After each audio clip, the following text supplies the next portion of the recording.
It's the Daily Dog. Hey everybody, welcome back to the Daily Doug. Thanks for being here. Over the past few weeks that I've been doing some of these reaction videos to metal and rock, progressive rock music, I've been trying to draw some correlations between my studies and exploration of music in music school. I have a doctoral degree in music composition. I also have a master's degree in music composition and theory. I like to tell people that I have a doctorate in making shit up. It's gotten me at least one job, so it's cool. But there are instances where very prominent and beloved melodies in the classical world get infused into popular music. In the disco era, a fifth of Beethoven, I'm sure we've all heard that. But this is an obscure one that not a whole lot of people, at least in my experience, know about. So I graduated high school in 1995.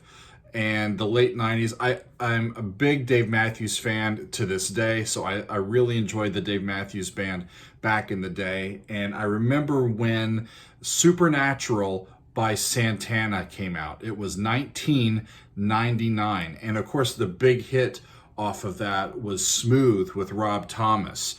But this song was also included in that collection, and it is called Love of My Life.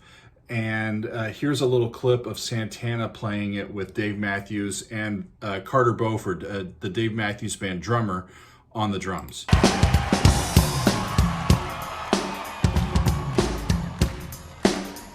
Sorry it's fuzzy, but it's just what's on the internet available to us. But pay attention to this melody.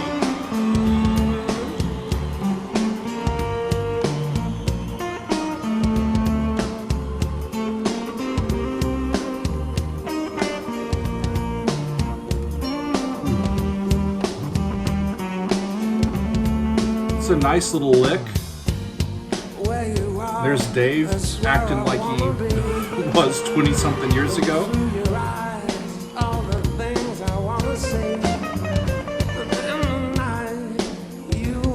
Also, as guitar players go, Santana, I mean, he's one of the most tasteful, solo guitar players out there. Love his stuff. So there I am, driving to school,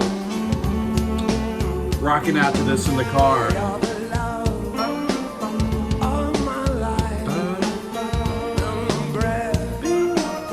It's a neat little counter melody to what they're doing. They've built this entire song around this little tune.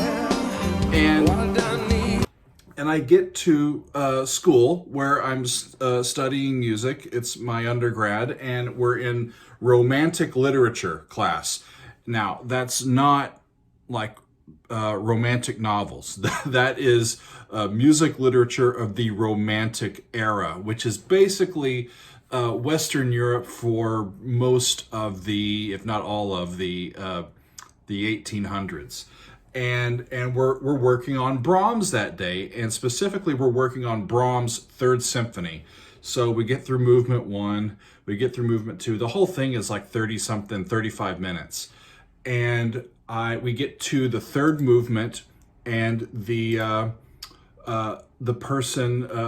teacher starts playing this movement. This is Brahms, Johannes Brahms' Third Symphony, third movement.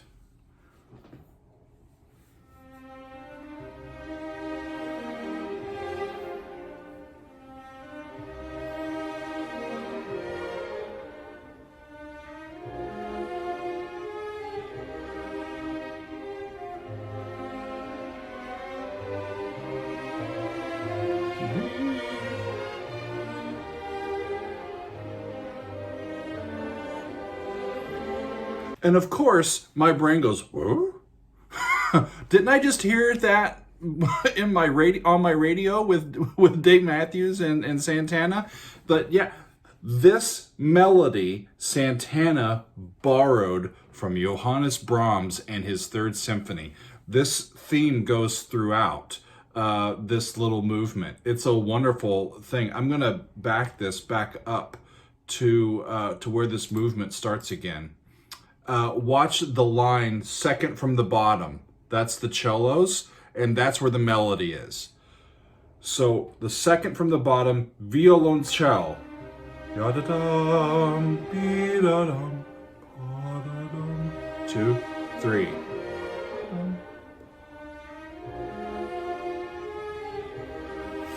Isn't it lovely?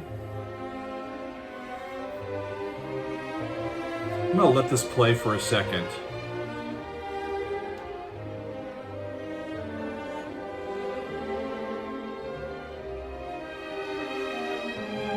The melody then gets passed into a different octave, same key, but to the first violins. So now it's the top, it says one viol, the top staff there of the bottom section.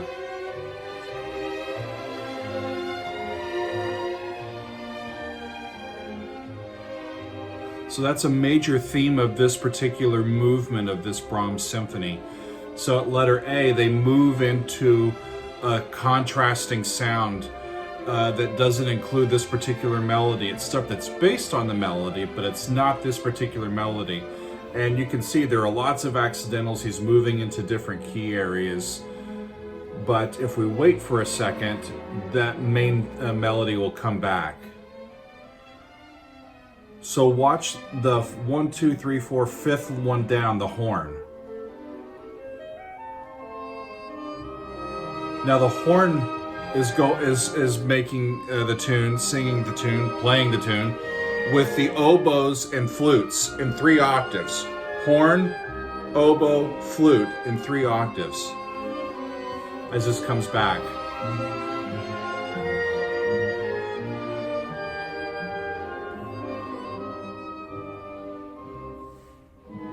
Then he goes off into the rest of the movement, and he'll come back to this. But isn't that interesting? It's the main difference in the usage of these two melodies. Brahms is using it in a 3/4 meter. Yum bum bum 2 3 yada dim bum bum bum, and so on. Santana has put it into common meter, into 4/4, and changed the rhythm a bit, so it has a completely different feel. Let's go back and see what these guys are doing. I can't forget the taste of your mouth. From your lips all the heavens pour out. I can't forget when we are one. The Brahms piece was written in 1883, at least that's when it was premiered. So it's interesting that a beloved piece that's still performed often today from the latter portion of the Romantic era and the latter portion of the 1800s, of the 19th century, gets an updated treatment at the turn of the 20th century. By the way, Carter's one of my favorite drummers. Just love his work. Followed him with the Dave Matthews Band for decades. So, isn't that interesting? A good melody is a good melody. It doesn't matter where it's put, in what context, but the people that can come up with really good melodic content, that stuff sticks around and stays with us. So, cool. Classical music meets Santana. Awesome stuff. That's it for today. Thanks for being with us, and we'll see you next time on The Daily Doug.